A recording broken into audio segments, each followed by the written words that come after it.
I stared at my phone screen, certain the banking app was malfunctioning. $23,000. Gone. Completely wiped out from my business account that just Friday had contained everything I needed for Monday's payroll and our overdue equipment loan payment. My hands shook as I refreshed the app again, praying for a different result. The weekend had been perfect. Sarah's family reunion at our house, everyone laughing and celebrating, thanking me for finally being able to host after years of struggle. But now, standing in my kitchen Monday morning, I realized the horrible truth. Someone had robbed me blind while I slept under my own roof. 3 days earlier, our house had buzzed with excitement as Sarah's family arrived for their annual reunion. After 5 grueling years of building my construction company, reliable foundations, from nothing, I finally had something to show for it. The new house, the stable income, the respect I'd earned in our small Texas community. I was proud to host this gathering for the first time. Sarah's parents drove in from Houston. Her brother Marcus and his wife Linda brought their 2 teenagers from Dallas, and her sister Janet came with her 3 kids from Austin. 22 people total, filling every corner of our 4-bedroom home with laughter and stories. I fired up the grill Saturday afternoon, watching Marcus toss a football with his son Brad, while Sarah and her sisters prepared sides in the kitchen. Everything seemed perfect. Marcus even complimented my business success, asking detailed questions about my construction contracts and how I managed cash flow. I felt foolish now, remembering how I'd proudly explained my system of keeping operating funds easily accessible for quick equipment purchases and emergency payroll needs. The weekend flew by in a blur of barbecue smoke, birthday cake for Sarah's niece Emma, and late-night card games. Sunday evening, as everyone packed their cars and exchanged hugs goodbye, I felt a deep satisfaction. I'd provided something special for my wife's family, proving I belonged among them after years of feeling like the outsider who couldn't quite measure up. But Monday morning shattered that illusion completely. I'd checked my business account routinely before heading to the bank to withdraw payroll for my 8 employees. Instead of the expected $23,000, the balance showed 0, not even 50 cents remaining. My stomach dropped as I frantically called First National Bank, certain their system had glitched. The customer service representative's voice remained professionally neutral as she confirmed multiple large cash withdrawals throughout the weekend. 3 separate transactions of $7,000 each, plus 1 final withdrawal of $2,000 Sunday evening, all made using my business debit card with the correct PIN. Impossible. My business card never left the safe in my home office, secured behind a combination lock only Sarah and I knew. I'd installed that safe specifically to protect important documents and the cash reserves that kept my company running smoothly. Racing to my office, I found the safe hanging open, empty except for scattered papers. My business debit card was gone. Someone had not only known the combination, but had taken the time to carefully photograph or copy every piece of financial information inside. When Sarah returned from dropping Emma at school, I confronted her with shaking hands and a voice tight with panic. Her face crumpled immediately, tears streaming down her cheeks as she collapsed into our kitchen chair. "Edward, I'm so sorry," she whispered. "My family, they knew about your success, about the money you keep accessible. They've been struggling so much with Dad's medical bills." Before I could process her words fully, Marcus's pickup truck pulled into our driveway. He strolled through our front door without knocking, his wife Linda behind him, both wearing expressions of casual indifference that made my blood boil.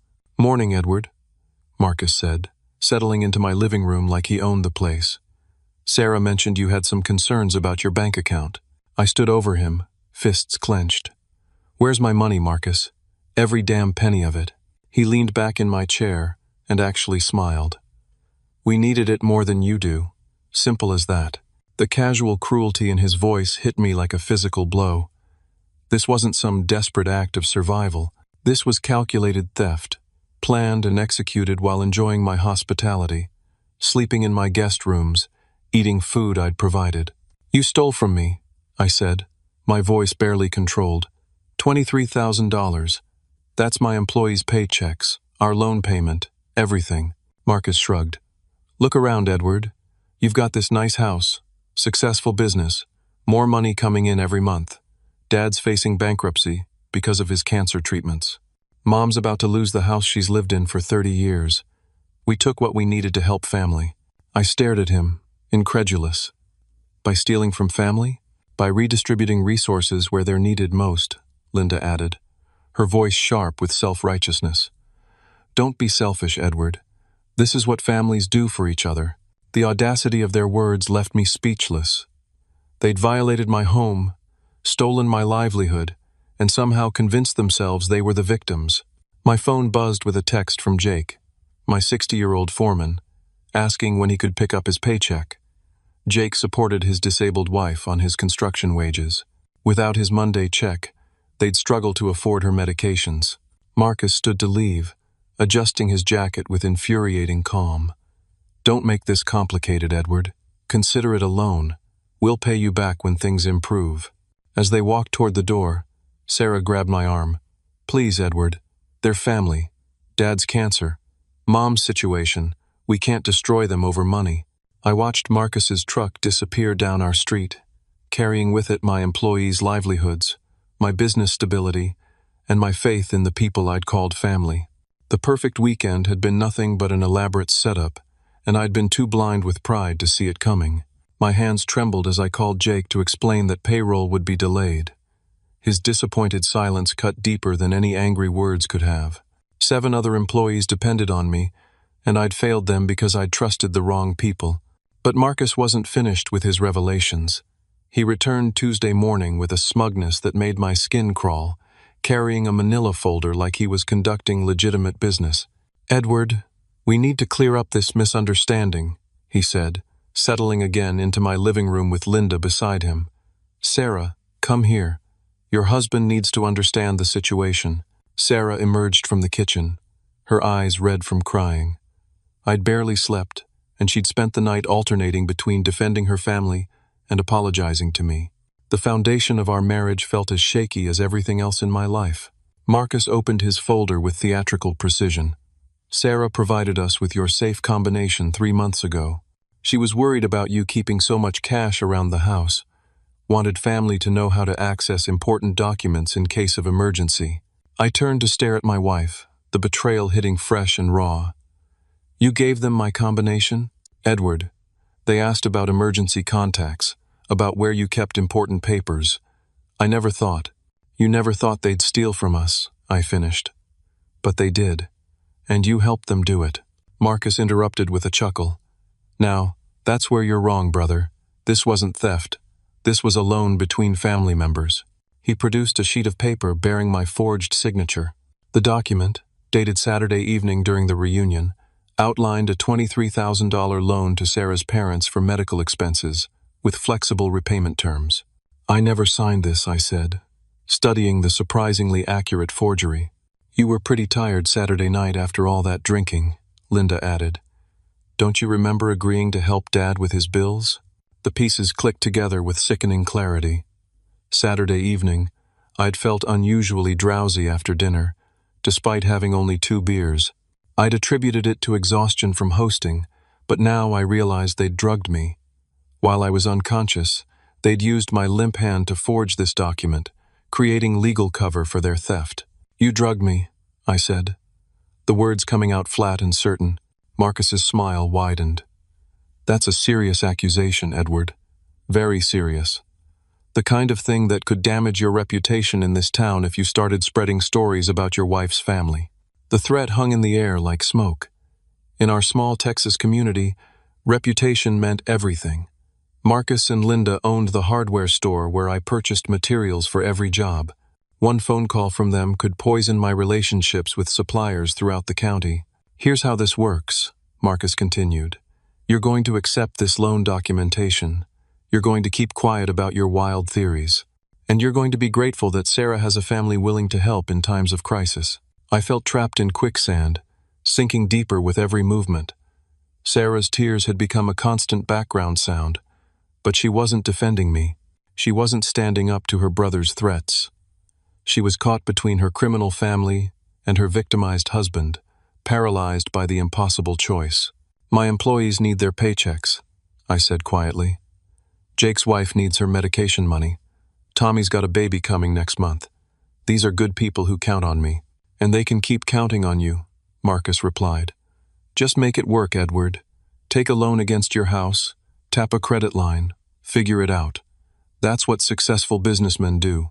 Linda leaned forward, her voice taking on a false sweetness. Edward, we researched your financial situation thoroughly. Your business grosses over $300,000 a year. You can absorb this temporary setback much easier than Dad can absorb bankruptcy. The calculated nature of their crime became clear. This wasn't desperation or family crisis. This was a targeted robbery, planned for months, executed with precision and malice. They'd studied my finances, identified my vulnerabilities, and struck at the perfect moment. Marcus stood to leave, straightening his jacket. Oh, and Edward? If you're thinking about involving police, remember that document you signed. Hard to claim theft when you've got a signed loan agreement. Plus, Linda works at Lone Star Bank. She's very familiar with fraud investigations and what evidence actually holds up in court. After they left, I sat alone in my violated living room, staring at the forged document. Sarah had retreated to our bedroom, unable to face me. The walls of my own home felt like they were closing in, trapping me with the choice between my integrity and my survival. My phone rang. Jake again, asking about payroll.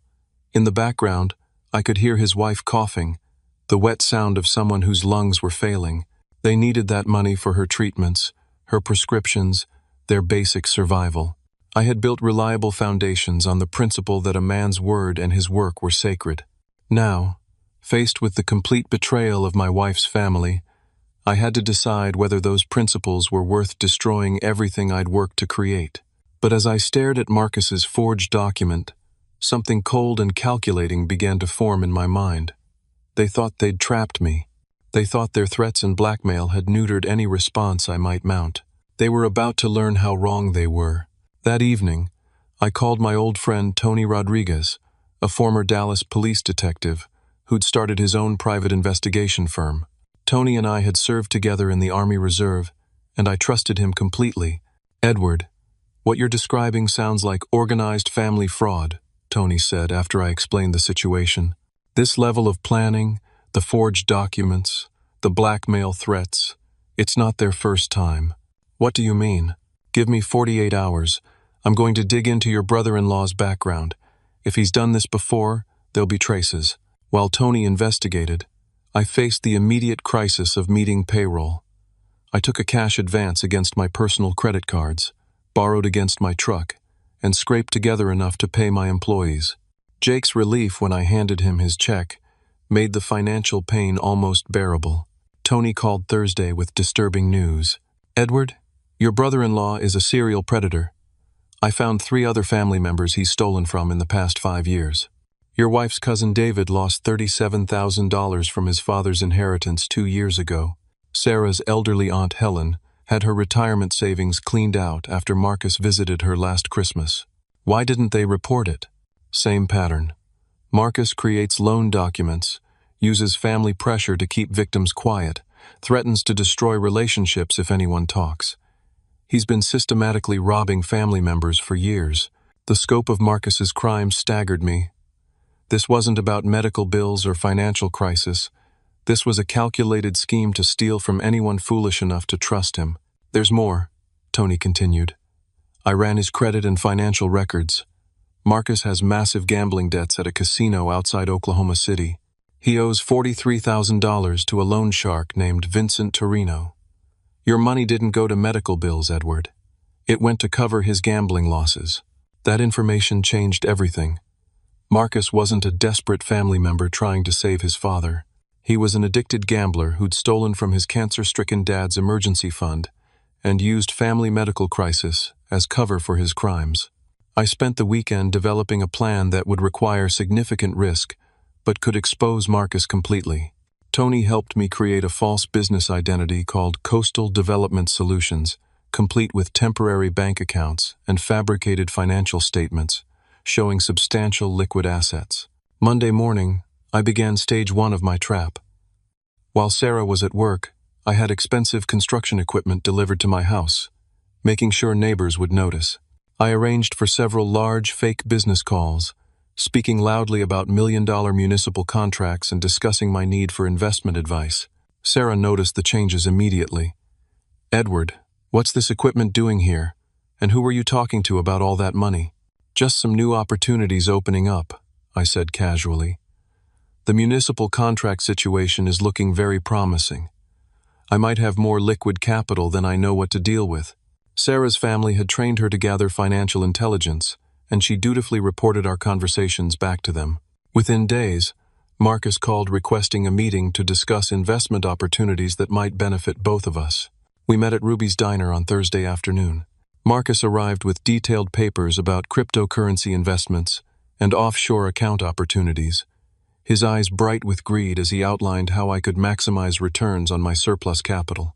"Edward, I know we had that misunderstanding last week," he said, stirring sugar into his coffee, "but family should help family succeed. I've got connections that could turn your extra 100,000 into serious wealth." I let him talk, secretly recording every word on my phone. Marcus laid out increasingly elaborate investment schemes, each one designed to give him access to more of my fictional money.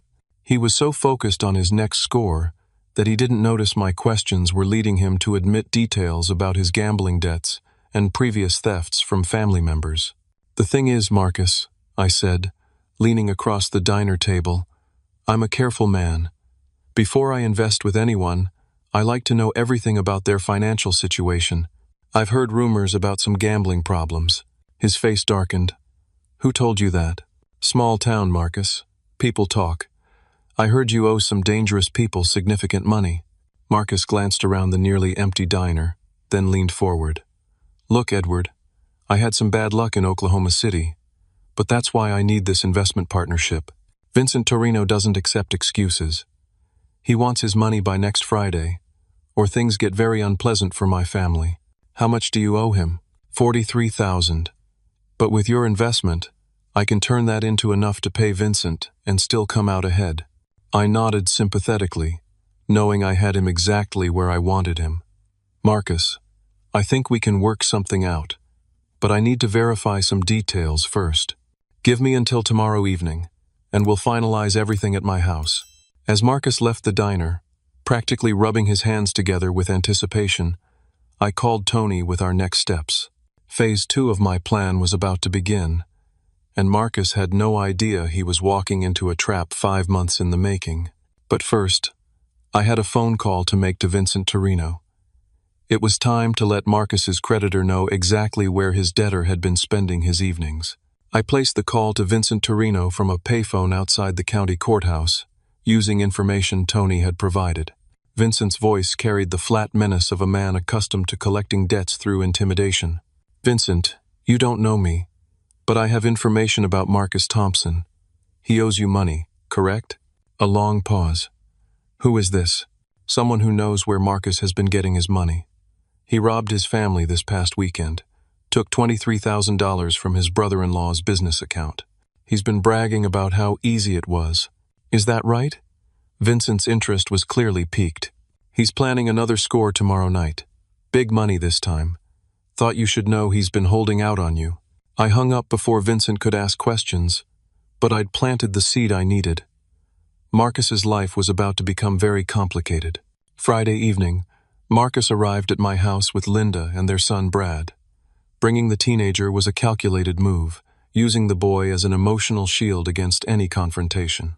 But Marcus had misread the situation completely.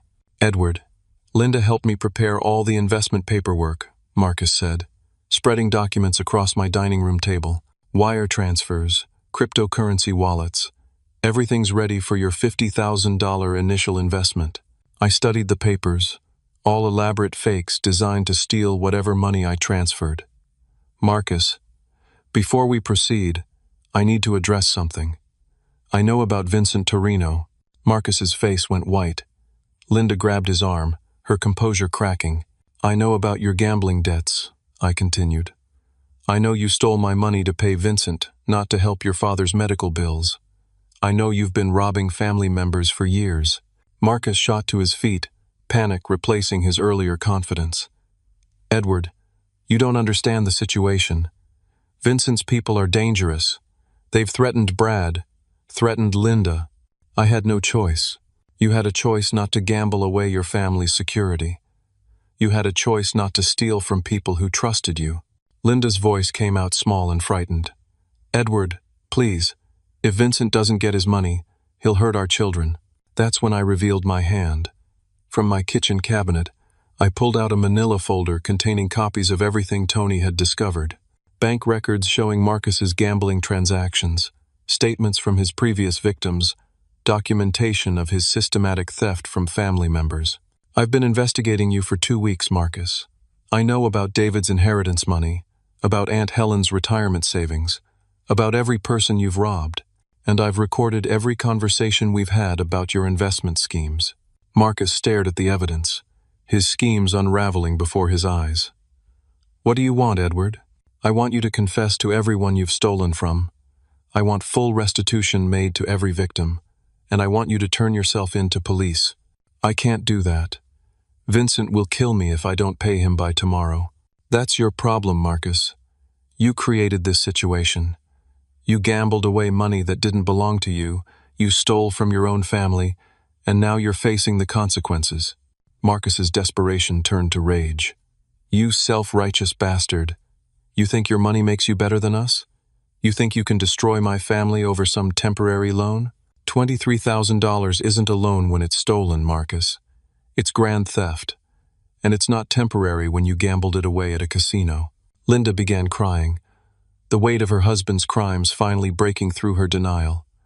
Marcus, tell him the truth. Tell him about the other accounts. Shut up, Linda. What other accounts? I demanded. Through her tears, Linda revealed that Marcus had been hiding money in accounts under his children's names, skimming cash from their hardware store, even stealing from his church's building fund. The scope of his theft was staggering. That's when we heard the vehicles pulling into my driveway. Car doors slamming, heavy footsteps on my front porch. Marcus's face went gray with terror. Vincent, he whispered. The loud bang that shook my house was Vincent Torino kicking open my front door. 2 large men flanked him as he entered my living room, surveying the scene with cold calculation. Well, well, Vincent said, his voice carrying a slight accent that made every word sound dangerous. Marcus Thompson, you've been avoiding my calls. Marcus seemed to shrink into himself, his earlier bravado completely gone. Vincent, I can explain everything. I'm sure you can.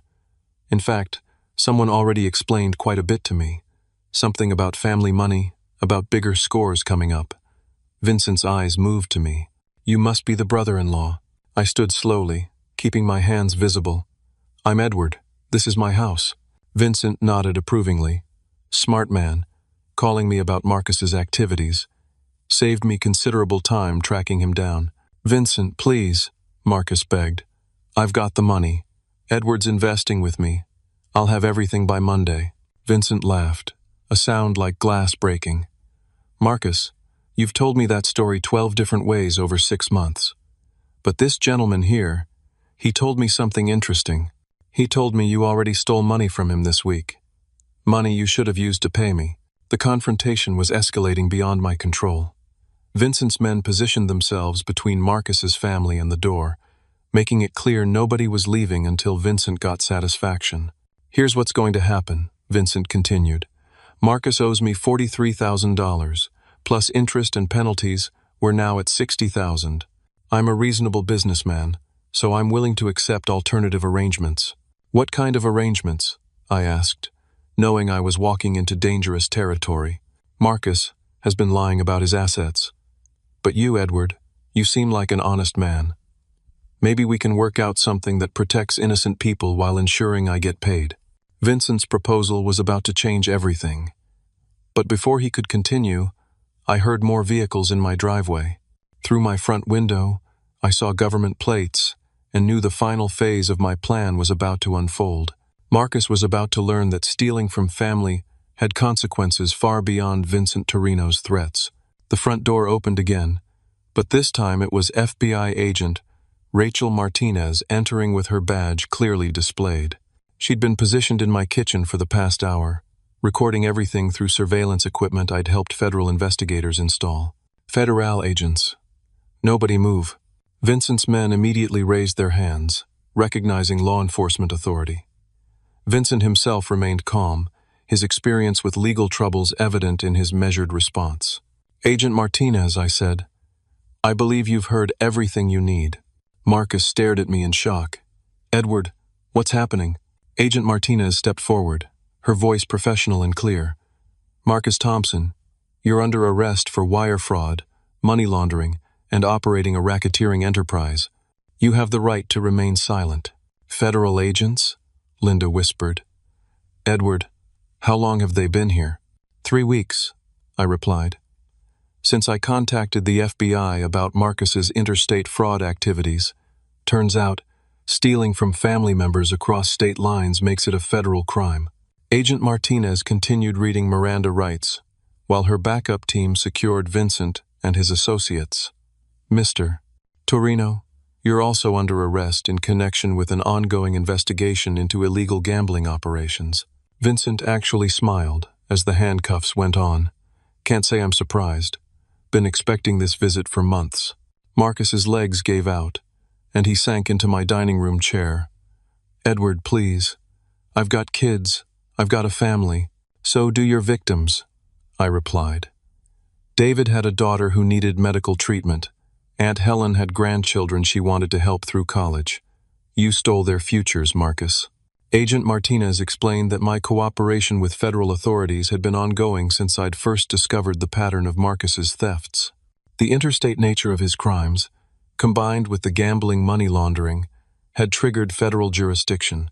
"The good news," Agent Martinez continued, "is that asset forfeiture laws will ensure full restitution for all victims. Marcus's hidden accounts, the hardware store assets, everything will be seized to compensate the people he stole from." Linda finally found her voice. "Agent Martinez, my children don't know anything about this. Can they be protected?"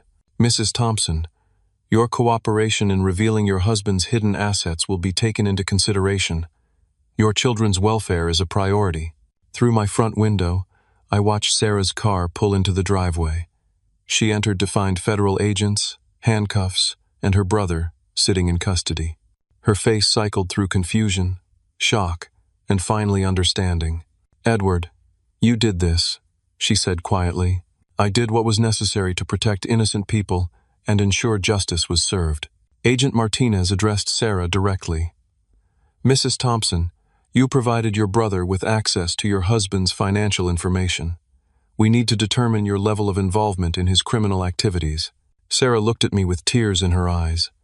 "Edward, I never meant for any of this to happen. I thought they just needed help." "Sarah, you have a choice," I said. "You can testify honestly about what you knew and when you knew it, or you can face charges as an accomplice. But I won't lie to protect criminals anymore, even if they're your family." Marcus's son, Brad, stepped forward, his young face showing courage beyond his years. "Agent Martinez, my dad has been doing bad things for a long time. I want to tell you everything I've seen." The boy's willingness to tell the truth about his father's behavior was heartbreaking and inspiring. Linda made her decision in that moment, choosing to protect her children by cooperating fully with investigators. Over the following hours, the full scope of Marcus's crimes emerged. He'd been stealing from family members, customers, his church, and various business partners for over a decade. The federal investigation revealed a pattern of fraud across 4 states, affecting dozens of victims. My $23,000 was just the latest in a long string of thefts that Marcus had disguised as family emergencies, investment opportunities, or temporary loans. He'd built an entire lifestyle on other people's money while presenting himself as a successful small business owner. Agent Martinez explained that federal prosecutors would seek significant prison time given the pattern of victims and the amounts involved. Marcus's gambling addiction would be considered during sentencing, but wouldn't excuse the systematic nature of his crimes. "Mr. Edward," Agent Martinez said as the arrests were completed, "your cooperation and evidence gathering were instrumental in this case. The recording equipment, the financial documentation, your willingness to wear a wire during meetings, all of it will ensure these victims see justice." As Marcus was led away in handcuffs, he looked back at me one final time. Edward, I'm sorry. I know you won't believe me, but I never wanted to hurt you. Marcus, you didn't just hurt me. You hurt everyone who trusted you. Your parents, your wife, your children, every person whose money you stole. The tragedy isn't that you got caught. The tragedy is that you chose this path in the first place. The house felt strangely quiet after the federal agents and their prisoners departed. Sarah and I stood in our living room, surrounded by the remnants of the investigation, facing the reality that our marriage had survived the worst betrayal either of us could imagine. Edward, Sarah said softly, I need to testify against Marcus, don't I? Only if you want our marriage to survive. I can forgive being manipulated by a master criminal, Sarah, but I can't forgive choosing to protect criminals over doing what's right. She nodded, understanding the crossroads we faced. Our marriage could survive Marcus's betrayal, but only if we rebuilt it on a foundation of complete honesty and shared commitment to justice over family loyalty. The hardest part was over. Now came the work of healing, rebuilding, and ensuring that Marcus's victims received the justice they deserved. 6 months later, Marcus's federal trial concluded with a conviction on all counts. The judge sentenced him to 8 years in federal prison, citing the systematic nature of his crimes and the devastating impact on his victims. The courtroom was packed with family members Marcus had victimized over the years. Cousin David testified about losing his father's inheritance money meant for his daughter's cancer treatments. Aunt Helen, now 82, explained how Marcus's theft had forced her to sell her home and move in with strangers. But the most powerful testimony came from Marcus's own son, Brad. Now 17, he spoke clearly about his father's pattern of manipulation, lies, and theft that had poisoned every family relationship. My father taught me that family loyalty was the most important thing, Brad said from the witness stand. But he used that loyalty as a weapon to hurt people who loved him. Real family loyalty means protecting each other from predators, even when that predator is your own father. Linda had divorced Marcus 6 months earlier and testified for the prosecution. Her cooperation had revealed hidden bank accounts containing over $70,000 in stolen money, ensuring full restitution for all victims plus damages. The federal asset forfeiture process returned my $23,000 within 90 days, allowing me to stabilize my business and restore my employees' confidence. But more importantly, every other victim received complete restitution from Marcus's seized assets.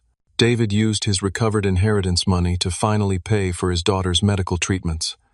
Aunt Helen bought a small apartment and regained her independence.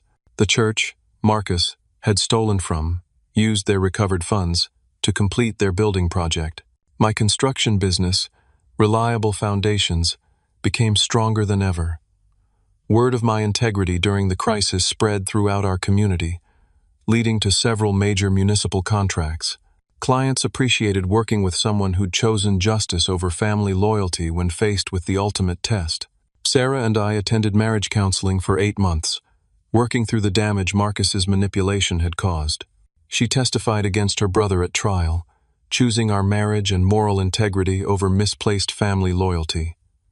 The experience was painful but ultimately strengthened our relationship. Edward, she said one evening as we reviewed contractor bids for a new municipal project, I understand now why you couldn't just let Marcus's theft go. It wasn't about the money. It was about protecting other people from being victimized.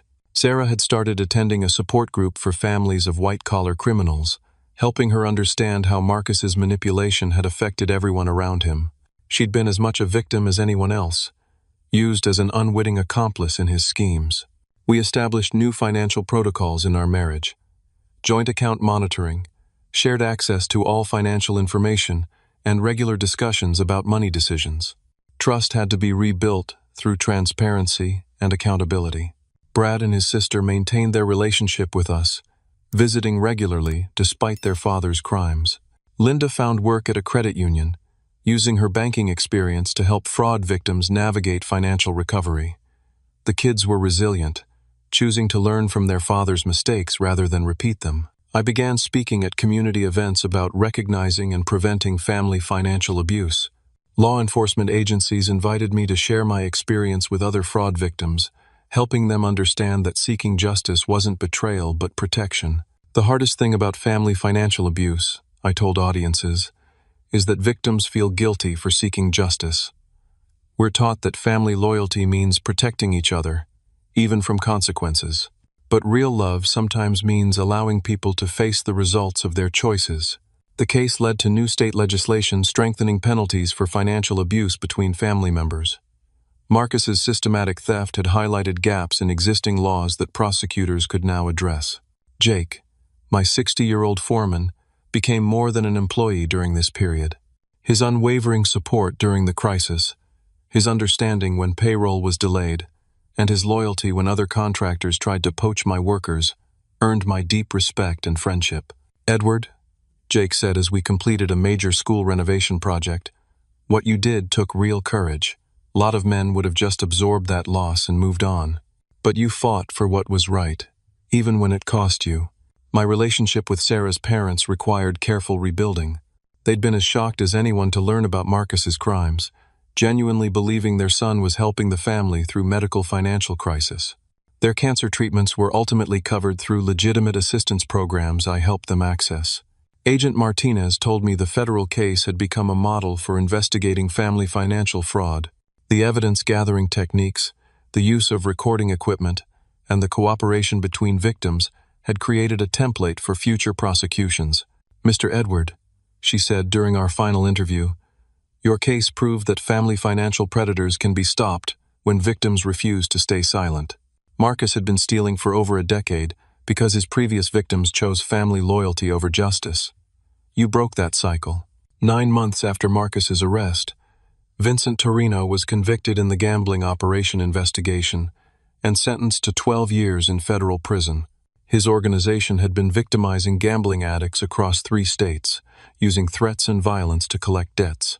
The interconnected nature of both cases showed how Marcus's gambling addiction had fed into a larger criminal enterprise. His theft from family members hadn't just hurt individual victims but had supported organized criminal activity. As Marcus's sentencing hearing concluded, the judge made remarks that captured the broader lesson of the case. "Mr. Thompson," Judge Harrison said, "you exploited the trust of family members who loved you. You used their compassion as a weapon against them. Your crimes weren't born from desperation but from selfishness and a fundamental disregard for other people's welfare.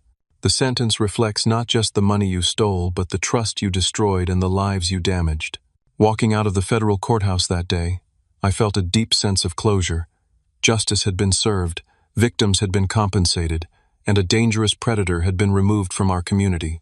But the most important outcome was personal. I'd learned that true strength wasn't about avoiding conflict or preserving false peace. True strength was standing up for what was right, protecting innocent people, and refusing to enable destructive behavior even when it came from family. The experience had tested every principle I'd built my life and business upon. In the end, those principles had proven strong enough to withstand the worst betrayal imaginable and had guided me toward decisions that protected others while preserving my own integrity. 2 years after Marcus's conviction, I stood in the conference room of Reliable Foundation's new headquarters, looking at architectural plans for our largest project yet, a 50-unit affordable housing development for senior citizens. The irony wasn't lost on me that I was using profits partially generated by refusing to be victimized to help vulnerable people find safe, stable housing. My business had grown by 40% since the federal case concluded. Clients throughout East Texas sought out contractors with proven integrity, and my reputation for choosing principle over profit had become my greatest marketing asset. "Mr. Edward," said Mrs. Patterson, the Housing Authority Director, "this project represents exactly what we hope to find. A contractor who understands that building homes means building communities." Sarah entered the conference room, carrying coffee and wearing the smile that had first attracted me 8 years ago. Our marriage had not only survived Marcus's betrayal, but had grown stronger through the process of rebuilding trust and establishing genuine transparency. "How's the presentation going?" she asked, settling beside me as we reviewed construction timelines. Mrs. Patterson was just explaining how the Housing Authority chose Reliable Foundations for this project, I replied. "Your husband's reputation for integrity made this an easy decision," Mrs. Patterson continued. When we researched potential contractors, everyone mentioned the same story. How Edward chose justice over family loyalty. How he protected his employees and other victims even when it cost him personally. After Mrs. Patterson left, Sarah and I drove to our weekly dinner with Brad, now 19 and studying business ethics at Texas A&M. Marcus's son had transformed his father's criminal legacy into motivation for living with absolute honesty. Uncle Edward, Brad said over barbecue at our favorite restaurant, my ethics professor asked me to speak to her class about white-collar crime's impact on families. Would you help me prepare? Of course. What angle do you want to focus on? How victims can protect themselves and others. How choosing temporary peace over permanent justice just enables more crime. Brad had grown into a remarkable young man, using his father's failures as lessons in how not to live. His sister had chosen a different path, studying social work to help families recover from financial abuse. Linda had rebuilt her life completely, finding love with a man who appreciated her honesty about her past and her commitment to helping fraud victims. She'd become a passionate advocate for financial literacy education, speaking at banks and community centers about recognizing manipulation tactics. The most unexpected development had been my growing friendship with some of Marcus's other victims. David and I now work together on construction projects, combining his electrical expertise with my general contracting skills. Our shared experience had created a bond stronger than blood relationship. Aunt Helen, now 84, had become like a grandmother to Sarah and me. Every Sunday, we picked her up for dinner and conversation. Her wisdom about forgiveness and justice had helped guide my own healing process. Edward, she said during one of our weekly dinners, you gave me back more than my money. You gave me back my faith in justice. For 2 years I thought I was foolish for trusting Marcus. You showed me that the foolishness wasn't in trusting but in staying silent after being betrayed. My weekly speaking engagements at community centers, churches, and law enforcement conferences had evolved into a passion project. I'd helped dozens of families recognize financial abuse and take appropriate action. Many had avoided losing their life savings because they'd heard my story and recognized similar patterns in their own situations. The Victim Assistance Fund I'd established had grown to over $200,000, funded by donations from grateful families who'd recovered stolen money after following my advice. The fund provided immediate assistance for basic needs while victims pursued legal remedies. The key thing to remember, I told audiences, is that financial predators count on family loyalty to protect them from consequences. They use love as a weapon. Real love sometimes means allowing people to face the results of their choices.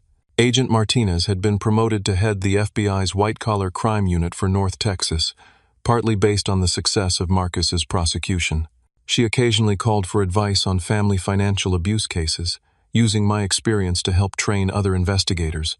Edward, she said during a recent consultation, your case changed how we approach family financial crime. Victims don't have to choose between family loyalty and justice. They can protect both innocent family members and future victims by refusing to enable criminal behavior. Jake had become my business partner, buying a 20% stake in Reliable Foundations with money he'd saved over 30 years of construction work. His experience and my administrative skills created a partnership that benefited everyone involved. You know what I learned from all this? Jake said as we reviewed payroll for our 32 employees. Sometimes the most loyal thing you can do for someone is refuse to help them destroy themselves. Marcus needed consequences, not enablers. Sarah's parents had relocated to Texas, living in a small house we'd helped them purchase after their medical bills were resolved through proper channels. Her father's cancer was in remission, and both parents had learned to recognize manipulation tactics that had made them vulnerable to Marcus's schemes. Edward, Sarah's mother said during a recent family dinner, I owe you an apology. We raised Marcus to believe that family loyalty meant protecting each other from consequences. You taught us that real love sometimes requires tough choices. The most profound change had been in my understanding of what family actually meant. Blood relationships didn't automatically create family bonds. Trust, respect, shared values, and mutual support created family. Marcus had forfeited his place in our family through his choices, while people like Jake, Tony, and Agent Martinez had earned places through their actions. 3 years after the federal trial, Marcus wrote me a letter from prison.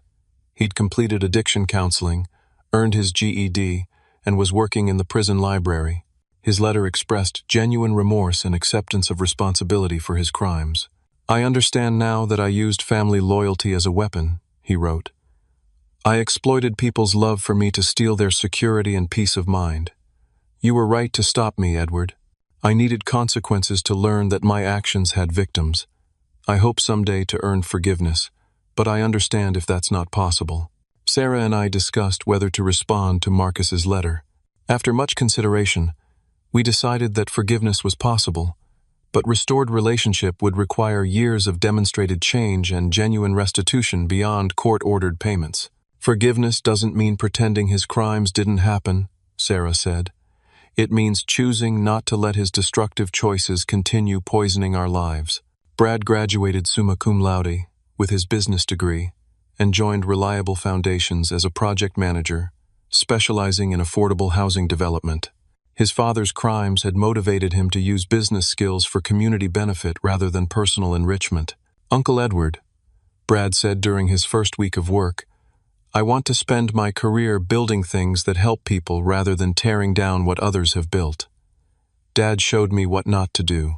You've shown me what's possible when someone chooses integrity over easy money." The affordable housing project was completed 6 months ahead of schedule and under budget. The 50 senior citizens who moved into their new homes included 2 of Marcus's victims, David's mother and a church member whose building fund contribution had been stolen. At the dedication ceremony, Mrs. Patterson presented Reliable Foundations with a Community Service Award, recognizing our commitment to ethical business practices and community development. "This project represents more than construction," she said. "It represents the principle that doing the right thing, even when it's difficult, creates benefits that extend far beyond immediate circumstances." As I stood before the crowd of senior citizens, city officials, and construction workers who'd helped complete the project, I reflected on the journey that had brought us to this moment.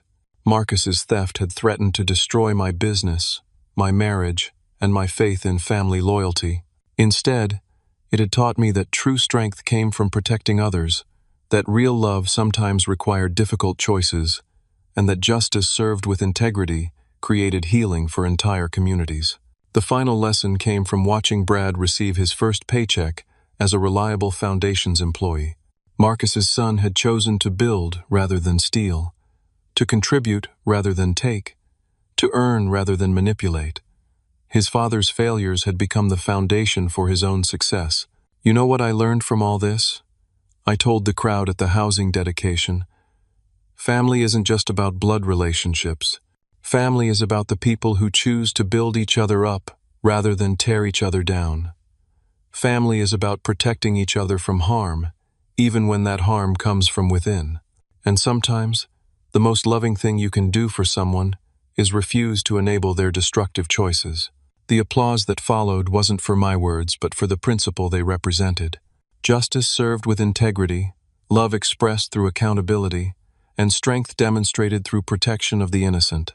As Sarah and I drove home from the dedication ceremony, past the hardware store that Linda had sold to pay restitution, past the church that had rebuilt their building fund, past the houses of neighbors who'd learned to recognize financial manipulation through my speaking engagements, I felt a deep sense of satisfaction.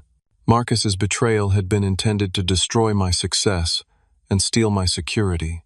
Instead, it had taught me the difference between temporary wealth and lasting integrity, between false loyalty and genuine love, between avoiding conflict and protecting justice. Most importantly, it had shown me that sometimes the worst thing that happens to you becomes the foundation for the best thing you can do for others. Marcus's crimes had created an opportunity to protect future victims, strengthen community bonds, and demonstrate that ordinary people could choose justice over convenience when faced with extraordinary betrayal. The construction business I'd named Reliable Foundations had become exactly that, a foundation for community development built on the principle that doing the right thing, even when it cost everything, created benefits that lasted far beyond immediate circumstances. Have you ever faced a situation where family loyalty conflicted with doing what was right? How did you navigate the choice between protecting someone you loved and protecting innocent people from their harmful actions? Share your thoughts in the comments below, and don't forget to like this video if it resonated with your own experiences.